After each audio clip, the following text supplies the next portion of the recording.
WD18, the Watford fans channel here for some match reaction after tonight's game. The final score at Vicarage Road. It's finished Watford 1, Queen's Park Rangers 2. The Hornets succumbing to a 90th minute winner for QPR, courtesy of Albert Adoma, after the West Londoners were put level on terms through a goal by Charlie Austin. Yeah. Well, lots of things to discuss on this one. We'll start off first of all with the game, and then I think we'll have a general chat about the transfer window as a whole. But first of all, at the start of tonight's game. Teams obviously came out, a 4-4-2 formation.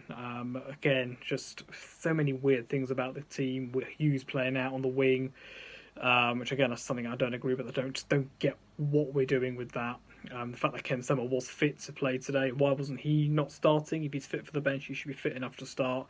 Zinchenko as well. What the hell does the man have to do to get a start? It's beyond me. Two big bits of injury news, of course. Kiko Femini and Adam Messina both missing today, and I think we missed both of them tonight. I think Kiko more so than any of them, specifically because the man who deputised at right back was Martin Navarro.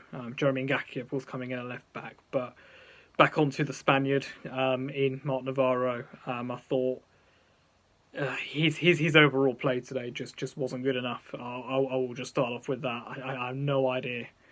Do you know, honestly, I'm worried. Actually, he's our second choice right back, and yeah, it's worrying. The fact that he's there, even more worrying. Hopefully it's not a long time out for Kiko. It sounds like it's just a knock for him, but I'm sure we'll find out. Although bizarrely, Cisco didn't make any mention of that in his pre-game interview on Sky. So, yep, I think we'll leave that one where it is. Yep, and then of course, game started off. First half was pretty average, if I'm being honest with you. I go as far as to say poor. Really, not really doing very much. Lacking spark, lacking any kind of creative intent, really. QPR bossed the ball around first 10-15 minutes. They actually looked very confident. They set their stall out very well, actually. I will say that on their behalf. They actually looked like they actually had a bit more of a threat about them. One shot on target, of course, for each side in the first half. Our best chance coming through Francisco Sirialta, ball coming in. Sirialta getting the header on Pedro, forcing a clearance off the line, but unfortunately he was offside for that. A couple of nice tricks from João Pedro to kind of get us into some sort of space. He had a header as well go wide, so go over the bar towards the end of the first half. Aside from that, though, not a whole lot really to get excited about in regards to that first half. A very poor game of football. Really, just not really sure what we were doing. Waiting for a Cleverley versus Huddersfield moment, really. You know, a lapse in concentration from the defence, a lapse in concentration from the goalkeeper, a mistake, you know, a lucky moment. And the second half started, and wow, guess what? We managed to get that today. Ismail Assar, for once in the game, actually taking on his man, getting into the area, being fouled, and it was a penalty. Troy steps up, solid penalty by Troy. You know he's not missing that. Went 1-0 up, undeserved, some would say, I'd say, but you know, it was a little bit of shithousery that we kind of needed, and the shithousery that I thought was going to get us through the game.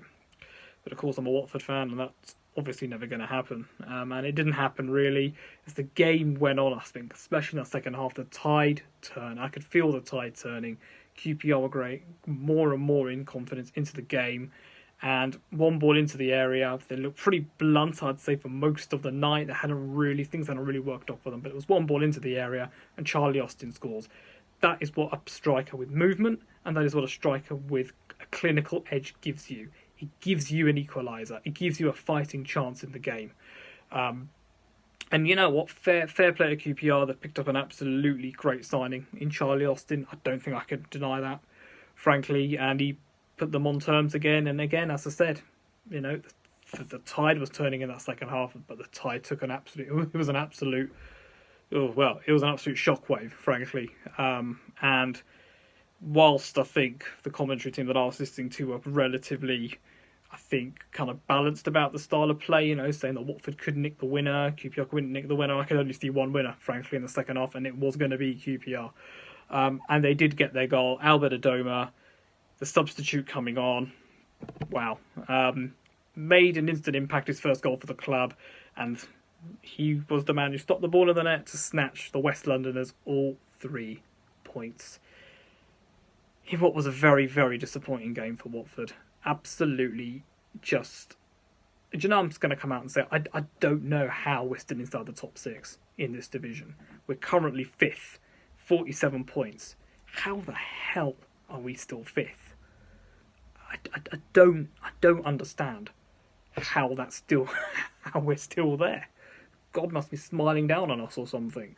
Someone must be saying holy prayers in that dressing room before every game. I don't understand how the hell we're 6th. We're not playing like that at all. We've left the door wide open now for the team behind us, the big team, of course, behind us being Bournemouth. As you look at the table, the teams above us now rubbing their hands with glee. We've slipped up. Our home record is now gone. It's the first defeat at home. Second defeat, I should say, at home. First defeat for Cisco at Vicarage Road. And for me tonight, the honeymoon period with Cisco is officially over. It's come to an end. You know, and the reason it's come to an end tonight is because of those substitutes. I don't know what the hell he was thinking with those substitutes. João Pedro, Will Hughes, you're taking them off. Why are you taking them off? We're only 1-0 up. We're not 2-0 up. We're not 3-0 up. We're not cruising ahead with the game. This game was still on a knife edge. You know, we were 1-0 up in a typical Watford style. We failed to take our chances and we failed to actually get that second goal. But then again, when have we ever got a second goal? With so few occasions. It's only when teams have gifted us chances. It's only when the opposition team don't look up for it. Tonight, QPR set out their stall very well, and they looked up for it. They were marshalling a lot of our players relatively well. The midfielders, I thought, were pretty bang average. I thought our 2 centre-backs were actually okay. I thought they were the standout, Sirialta and Trusticong. They must be looking around them thinking, you know, what's kind of going on. The fullbacks were poor. Backman didn't have a chance with any of the goals today. I thought Troy actually played okay today. He scored a good penalty. Was kind of pushing on, but the man's got there's no creativity around him. Sarr barely takes on his man, and the one time he did, he actually wants a penalty, so maybe he should be doing that more. Will Hughes out on the wing just doesn't work. Substitutes coming on. You're bringing on Andre Gray. I don't know why you're bringing on Andre Gray, frankly. It is literally like playing with 9 men when he's on the pitch. Today, Troy heads a great ball down to him at 1-1. Andre, all he's got to do is just get to the ball, get to the ball. The QPR player's about to clear it, I get that, but show some intent. Try and get to the ball. If you take out the man, fine. At least show the intent. Lifts a lazy leg up there. Just there's no intent on winning the ball. I'm so fed up of seeing him come onto the pitch. The minute he came onto the pitch, the game completely changed. And bringing on Zinchenko late on was just a final nail in an absolute disaster class off the bench today. Disaster class tactically. Oh, fuming. Absolutely fuming with that. And, well, as I said, Cisco's honeymoon period's now over. There's a lot of work to be done in this team now. And one thing I have noticed as well, I noticed it tonight in the cut, and not so much a cut scene, but when the ball kind of went out of play, there was a brief break in play. Troy was by the bench there, taking a few drinks. Cisco was actually giving out instructions to someone else, and I actually noticed Troy was talking to somebody behind the dugouts there as well, and was taking on board instructions and gave the obligatory thumbs up to kind of say that he'd understood that. Who the hell's behind the dugout? Who the hell is up behind there? Why are you not taking instructions from the manager? That was a massive concern for me. Just sitting here tonight, watching that game and watching that moment, I was like, well, hang on, who else is giving out instructions here? Is it those people behind the dugout that were in charge of those substitutes? Is it Cisco?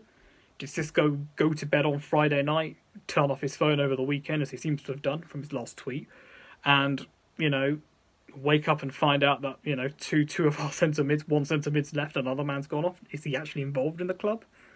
Is he just a guy who turns up, plays Sweet Caroline in the dressing room and goes home again? What kind of influence does he actually have on this team? Is he the manager? Or is he just the guy who they've placed inside there as some sort of puppet? And there'll be fans who will think that's really harsh, but I genuinely felt that tonight. I sit and I think to myself, hang on a minute here. Are you seriously taking off João Pedro and Will Hughes? Why? João Pedro is a man that needs to be starting games. He started tonight, fair enough. He needs to be finishing games. He needs to be kept onto the pitch, right? It was an ideal opportunity, I thought, for him to go and score a goal today. You take him off, you bring on Gondre, and everything's laboured. Everything falls to the wayside. Ngakia and Chalobah were taken off late on as well. Of course, Inkanoglu came on for one and Ngakia came on for the other. Yeah, and that was basically that, really. And the final score was 2-1 to QPR. It's an absolute shambles. Everything that's going on at the moment is an absolute shambles. And something's got to change. It's got to start as soon as possible. But the problem is now 9:59 as I record this, and the transfer window shuts in an hour and 1 minute. We're not going to bring in a striker. We're not going to bring in any proper reinforcements, and it's going to be a similar laboured performance next Saturday and in future games. And if it's not a laboured performance, well, it's probably because the opposition didn't want it enough. We take on Coventry on Saturday in the lunchtime kick-off. Coventry, they're no slackers either. They gave us actually a very good game at Vicarage Road earlier on in the season. What's going to happen? Are we going to see a half-fast performance from us, or are we actually going to step up? And if we do step up, will it just be one game where we step up? Are we going to go on a consistent run? Yeah, maybe. But performance, I hope so. Don't know if they will. Don't know if they can be bothered. But either way, I'll be back here for a match reaction. Let's just breathe. Let's just try and be as positive as we can. But like I said earlier, the honeymoon period is well and truly over now for Xisco. He needs to start proving himself in the dugout. And let's just see where this bloody roller coaster takes us. Come on, you horns.